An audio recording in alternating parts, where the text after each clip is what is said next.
Hello guys, and welcome back to the channel. In today's video I'm going to talk a little bit about how I manage to stay injury free with the amount of running that I do. A couple of people have asked me about that over the past couple of months. I'm training at the moment. I'm trying to run a sub 40 minute 10k at the age of 47, and then leading from that will be a half marathon, try and get that on around 125, and then leading into the Valencia marathon, which is on the first Sunday of December this year. So they're my goals for the year. And the way I kind of structure training in order to stay injury free is just a couple of basic things that I do that I think might help some people. One of the first things I do is, I'll just kind of break it into a few little points, but the first thing I do is just don't panic.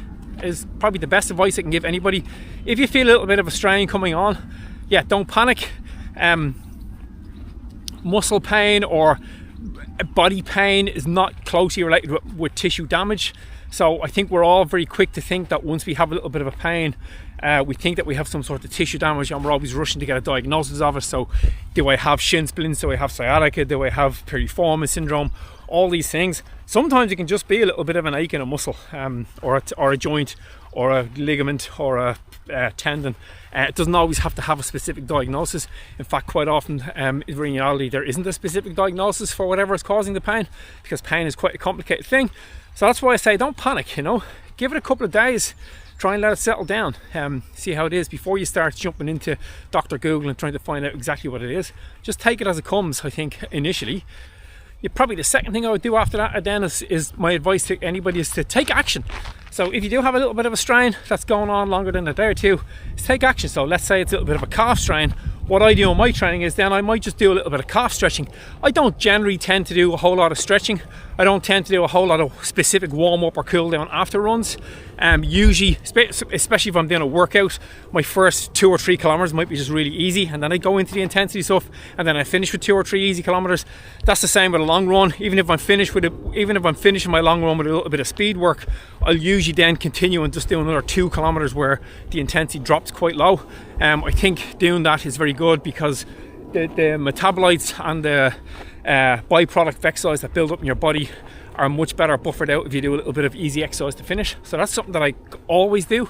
But if I do have a little bit of a strain, let's say I have a bit of a calf problem, I'll do some specific calf stretching for it before and after the run. And on days in between runs, I might just do a little bit of stretching. That goes for anything. If I have a little bit of a knee pain, I go through a battery of knee exercises. I do just a couple of stretches, very straightforward. They're all on this channel, a lot of those videos. If the injury seems to be lingering for a little bit longer and I think there might be a bit of inflammation, I might take some ibuprofen. You always worth checking with your clinician or pharmacist before you do that.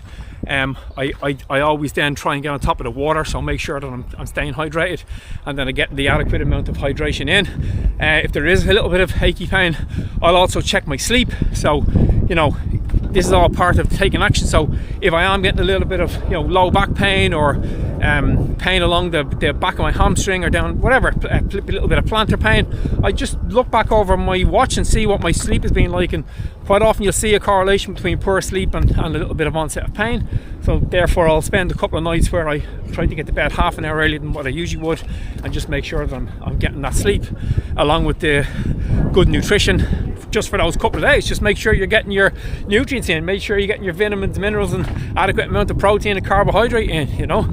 I know it sounds simple and it sounds so cliche, but it's simple and cliche because it works and it's true. Yeah, so going off from that, then let's say a couple of days has passed and the injury doesn't seem to be going, then I'll have a look at my kind of macro training over the previous months. Has my intensity been too high? Has my volume been too low? Has my volume been too high? Have I added too much or taken away too little? With me, anytime I do struggle with kind of little bit of niggles just for a day or two, it tends to be that I've just brought the intensity up. So that's why I need to be kind of cautious over these next couple of days or next couple of weeks, because I am going to try to get myself in shape to run, like I said, that sub 40 minute 10k, and that's going to involve doing a lot of intensity work. So I just need to make sure that I keep on top of the ancillary stuff to keep myself from getting any sorts of niggles, aches, injuries. Because anytime you have pain in your body, what that is really in essence is it's an alarm system telling you that you need to take action. Quite often, almost always, the action is not to take rest, but I think a lot of time people take rest because they think that's the best thing to do, but that's not always the best thing. action is what's needed when you have pain. So that action might be that you need to just start doing a little bit of strength training. So that's something that I'm going to have to address as I lead into this, kind of doing much more intensity work leading into my 10k race. Doing a little bit more stretching than I usually would. So I might just throw the mat out and do like a yoga routine once a week for the next 10 weeks when I'm training. Don't have to do it every week. If I feel some weeks that everything is going smooth and that I don't have any niggles, aches or pains, I tend to not do it. But if I find myself just struggling with a little bit of pain here and there, I just get on top of it straight away, so I don't let it turn into a big thing. And the reason how I do that is just the first thing, when the pain, when the niggle sets in, I don't panic, I continue as I was. I try and address a couple of things like I spoke about earlier. The second thing is, if that goes on a little bit, I take action. I try to do some stuff. I look back over my previous training, my previous sleep, the intensity and all the rest, and I try to address that. And then if it does go on, what I tend to do then is just take away all the intensity out of my running and just continue on with some easy running. I almost never stop running, and that's how I maintain myself running, because people always say to me, have you ever had a prolonged period out of running because of injury? The answer is no. I think in the last 20 years, once I had about a 6-week hiatus, and then once I had 4 weeks when my doctor told me I had to stop running. But apart from that, in 20 years, I've never really had anything to keep me away from running, and the things that I just outlined are the reason why. Yeah, just be mindful, be monitoring, and take action when the niggles or aches and pains set in. Well, it's not a cause to stop. It's not a call to action to stop and to take to bed rest, or to just kind of throw your hands up and say, you know, I gotta wait till this is over. The goal is never no pain. If your goal in your body is to have no pain, then you're probably never going to run. Anything that, if the pain is in around that 1 to 4 out of 10, I think that's totally acceptable. If the pain goes between 5 to 6 out of 10, then you need to proceed with caution. Anything more than 6 out of 10, I think that is time to take rest and to sit back and, you know, look at doing some other stuff, maybe doing some cross training, doing some strength training, or doing some stretching, stuff like that. That's pretty much overall how I do it.